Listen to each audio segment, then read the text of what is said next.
What's going on, guys? So, ever since I was younger, one of the things that really inspired me to start getting into fitness and start working out, working on my body, getting stronger, faster, leaner, whatever I could do to just be better overall with my overall fitness and health, the primary motivation I got to do that, as silly as it may sound, came mostly from anime. Mostly from watching Dragon Ball, mostly from just the other kind of various shonen shows that I watched at the time when I was younger. Now, I'd always been into kind of more actiony fitness, martial arts stuff, like when I was younger with the Teenage Mutant Ninja Turtles and the Power Rangers and things like that. But it wasn't until I was about 14 years old where I was like deeply invested in Dragon Ball.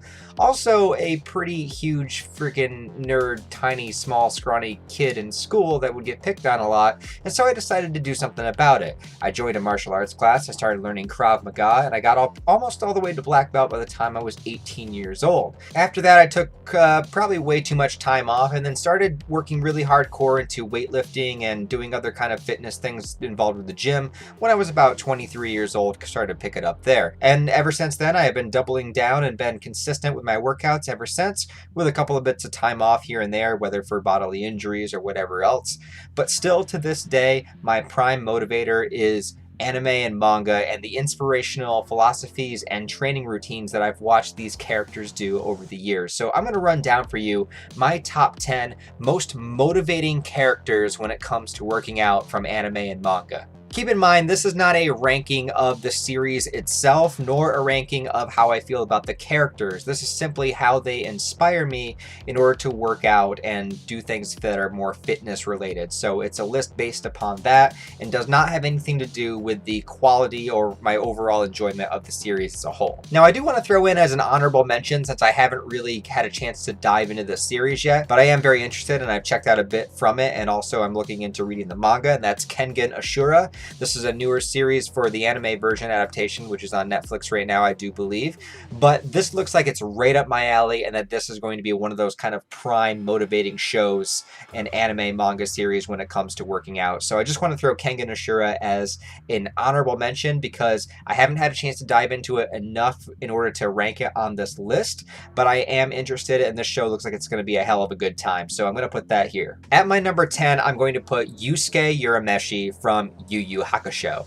Now, Yu Yu Hakusho doesn't really focus a lot on the training aspects of the series. It's usually more so what happens after the training. The training is very quick, so you don't really get to dive into a lot of what the characters do during their training, though there is some. But the thing I always loved about Yusuke is that he grew up as a street fighter, which I always thought was fantastic and worked for his character. Also, I started watching this show when I was around the same age as him, so I always looked to Yusuke. He was kind of an inspiration of what I wanted to be when I was a young teenager, but what I never really could break out and fully let myself let go like he does and tell people off like he does. But he was always one of my main inspirations. And I think just the fact of him being a street fighter and his mentality of wanting to do things on his own, and even though he does take training from people like Genkai, he still very much makes his own decisions and does things his own way while in combat, even taking techniques that he would have learned from Genkai, but kind of like manipulating them into his own thing. So he's just that kind of guy that's always done things by himself, never had to rely on anybody else. He had to basically take care of himself growing up. And so he incorporates that even into his fighting style, where he really just does whatever he has to do in the situation to win. There are scenes where he's fighting like skilled martial artists and they have no idea what he's doing because he's not following any technique or guide. He's literally just trying to punch them in the face, and he's gone through so many battles that he can do this flawlessly, and I absolutely love it. Now, at my number 9, I have Kenshiro from Fist of the North Star, and I'll be honest, I have not watched Fist of the North Star in a very, very, very long time. I saw it when I was very young, but even to this day, I watch clips and like workout videos centered around Fist of the North Star, and just the fact that Kenshiro can basically just annihilate everybody and everything, and he is that kind of like stereotypical 80s like muscle-bound hero. So he's meant to be the guy that goes in and defeats all the bad guys without them landing a single blow on him, and he's like over-exaggeratedly muscled and everything, but that's what makes him so great great and so fun to watch. Fist of the North Star is the gem, and I really need to go back and rewatch this series, but every time I see anything from Kenshiro, any kind of like AMV made of him, or any kind of clip from Fist of the North Star, it's definitely one of the most inspirational fighters around. Now at my number 8, I'm going to put Saitama from One Punch Man. What better, more iconic, more recent shonen character had a fitness routine so simple that it made him break his limiter and become the most powerful person in the world? Yes, only 100 push-ups, 100 squats, 100 sit-ups, and a 10K run, which is about 6.5 miles. That's all you need to do every day for 3 years. Now, the thing that's so inspiring about One Punch Man is because I believe that the way he went about getting his power was so simplistic. You know, it's in a world, it's a satire, it's a parody, I get that. You know, it's primarily comedy, even though it is filled with incredible action. But that's what's so great, is that everybody around Saitama is so intricate, and Saitama is just doing push-ups and sit-ups and squats. Like, it's so good.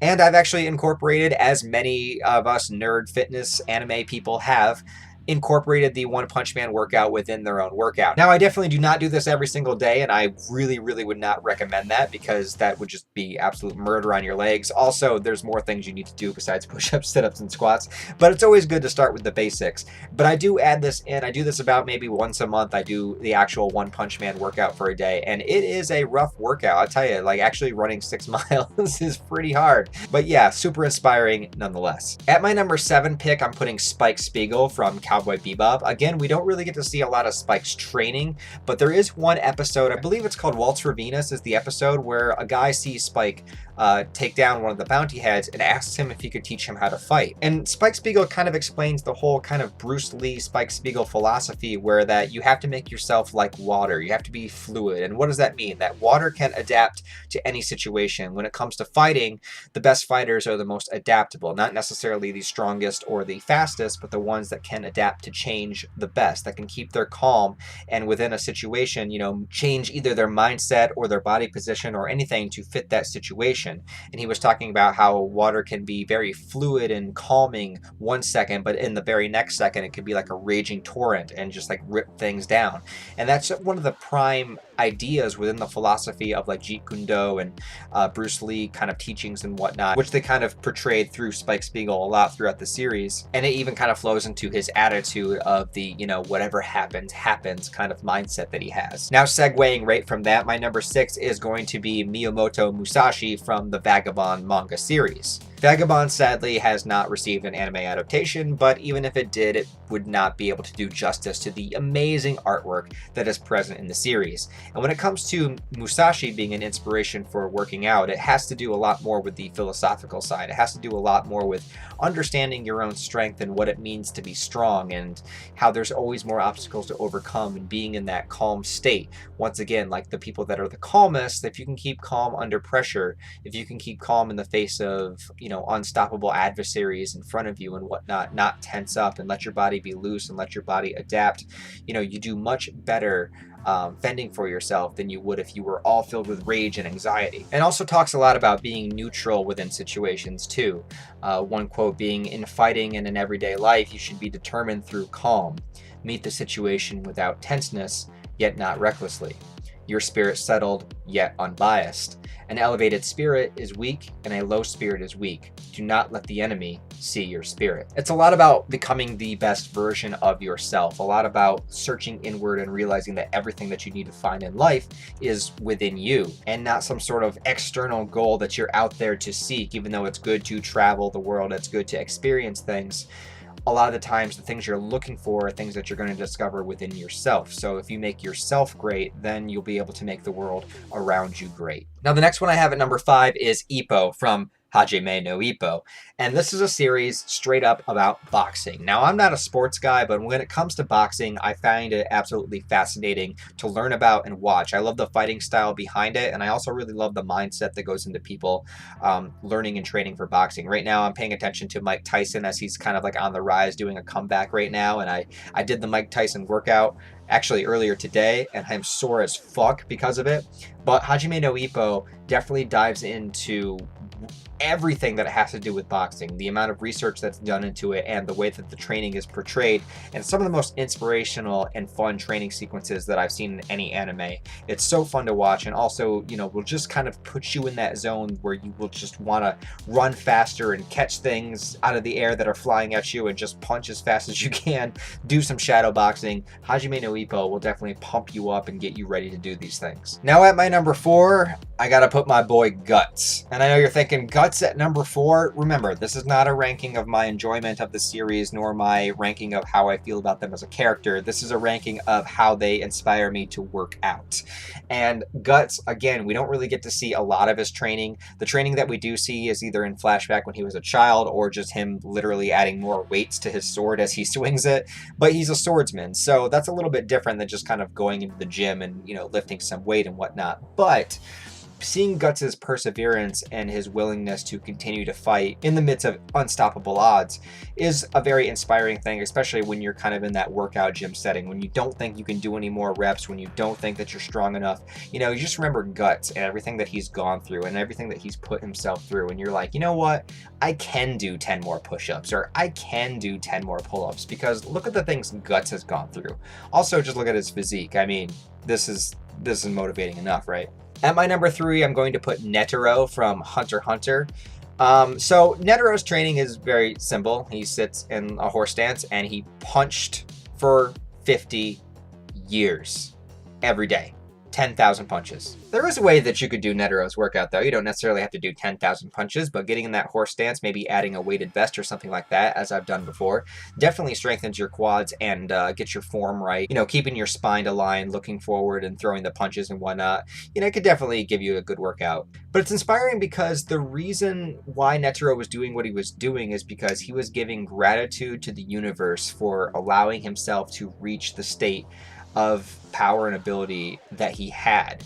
The punches were of gratitude, where he felt like he was at his maximum potential and he wanted to say thank you, and that was his way. And I think it's very important when it comes to training, because instead of getting hot-headed about things, you know, we have to appreciate every second that we can train. You know, thank God that I do have air in my lungs and blood in my veins, and I can stand here and I can throw a punch, you know. So it's important to remember to say thank you to the universe.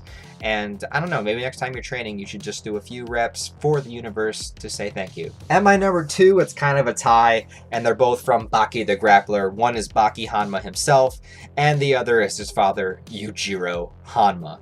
Baki is one of the most inspirational, just pump you up kind of fitness motivations that there ever was in any anime and manga. This is a series that's straight up about fighting and about training. Like, the storyline, it's not about that. It's a story about fighting. Okay, and it's a story about getting stronger, becoming stronger, and discovering these kind of different styles of fighting too, and how they work against one another, because Baki has so many amazing characters that have different kind of intricate styles and whatnot, and seeing them paired up against each other is really, really cool. But when it comes to Baki himself, watching Baki's training was one of the most inspirational things ever, as he's, you know, climbing up the side of the mountain, he fights the friggin' ape, he's doing bench presses in the middle of the woods. I mean, these are things that I'm going to do when I have a house in the middle of the woods somewhere and there's nobody around to bother me. I'm just going to set up my gym equipment outside and just work out outside. He's punching trees. He does a lot of crazy stuff too, like the near-death focus thing. I wouldn't necessarily recommend that unless you're feeling really ballsy.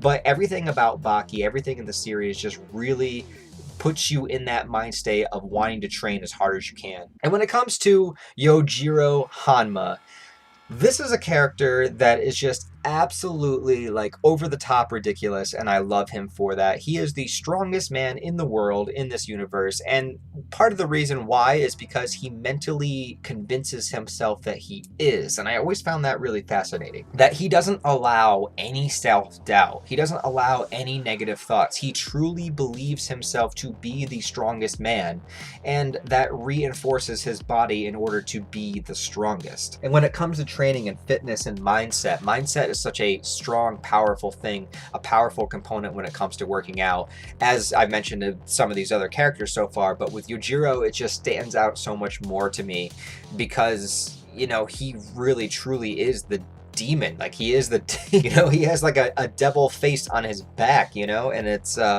I don't know. I love this series so much, and I love these characters, and it is for sure one of the most inspiring manga out there. Now, my number one, I gotta put it here. You know, it's obvious. I'm gonna say Goku from Dragon Ball Z, but you could really say any character from Dragon Ball, just about. Even Yamcha. Even Yamcha. If you're not as old as me and you don't remember when Dragon Ball Z was first premiering on Toonami, it was the biggest game changer in like the history of animation in America. Like, it was so big and different. It was different than anything we'd ever seen before. And what I saw when I was watching this as a child, and what I see to this day, are characters that, again, are facing impossible odds, so unapproachable and so impossible to ever overcome, and yet they managed to do so not by wishing for it, even though there's Dragon Balls, but not by doing that, and not by hoping for it, or not by anything else, but training their own bodies and minds to be as strong as they could. That's what I took away from the series. I saw that, oh, there's a threat coming, what can we do? It's like, it's up to us. It's within us to defend this situation. It's within us to be able to put down this evil force, and to do that, you have to train harder. So whether it's Piccolo training Gohan in the wood and being super hard on him, but for the purpose of toughening him up and making him stronger, but yet even at first he couldn't bring himself to fight when he was actually presented in the situation. It wasn't until he kind of like went through it a little bit and understood what was happening where he finally took a stand. Or if it was Goku going to King Kai's planet and, you know, needing to travel this super long snake way, it's like, who would do that? Like, what? You know, you get people now that like they can't even like run or jog or even walk, you know, a couple blocks because, oh, it's too tired, you know, it's like, oh, my feet are tired, or it hurts, or whatever. Goku fucking traveled Snake Way for like an entire 2 months worth of episodes so that he could get stronger, and like, you can't walk down the block? What the fuck is wrong with you? Anyways, but like, they didn't complain about it, and they realized that the personal responsibility was on them.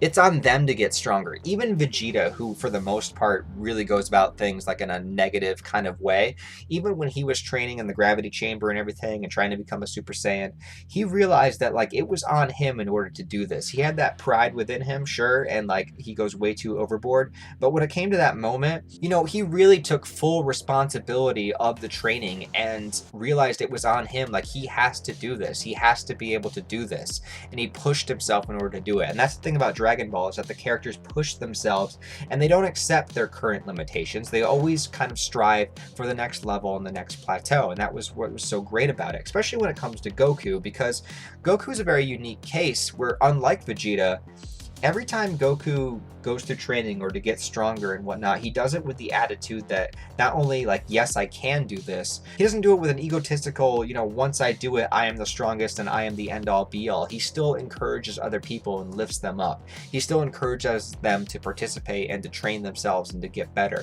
He is willing to participate in sparring matches against people that he knows that he's a lot better than, just to kind of let them test their ability against him. Or even when he was a child training with Master Roshi and growing up and whatnot, he always wanted to test himself against whoever was the strongest around that would challenge him. It wasn't like just so that he could beat him up or anything. It was like to see where I stand in the pantheon of amazing fighters that exist in the world. And that's one of the kind of the shitty things that happen, you know, later in Dragon Ball, where everybody is like god level power, because it kind of misses that initial, you know, early Dragon Ball days where anybody out there could be stronger than you. Anybody out there could offer valuable information, you know, offer valuable training, because you don't know who there is. You go to a world martial arts tournament and any of these characters could be like a fascinating new person that you could learn from. And that's what Dragon Ball was for a while. They, you know, there was Tien and there was other characters that they met through the tournaments and everything. And for me, it was just one of the most inspiring things ever to realize that it is within you. If you train hard, if you work hard, you will get stronger, you will get faster, you'll get smarter, you'll get wiser, and that you can defeat the villains of your life, you know? And it's not like going and doing push-ups will solve everything, but what I'm saying is the mindset behind it too.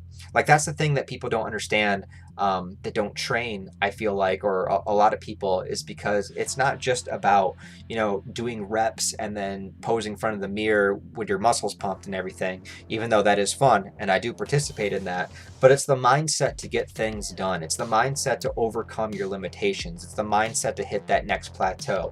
When you're there and you have 10 reps left that you want to do and you feel like your body's not going to be able to do it, but then you remember characters, like Goku or Baki or Saitama or whoever, and you realize that, like, I can do this. There is more within me. I can accomplish these goals. And I'll tell you what, when you accomplish a workout in the gym that either you didn't think you were going to be able to do, or that you were self-conscious about starting to begin with or something, once you finish it, when you're done with your run, whatever it is, you feel like the rest of the day is a piece of freaking cake. You might be exhausted, but it doesn't matter because you've already overcome all these impossible odds throughout the day. So it's kind of like, bring it on. What's next? I can do this. I can handle it. And that's what anime and manga has inspired me to do over the years. So it might be nerdy, it might be a strange reason why I love working out, but let me tell you, is that nothing has inspired me the way that anime has. Anyways, guys, thank you a lot for watching this video. I really do appreciate it. Please put down in the comments, what is your most inspirational anime or manga that made you work out or to train hard? I want to know down below. Other than that, guys, I hope you have a wonderful day. Please like this video, comment, subscribe, and I'll talk to you in the next video.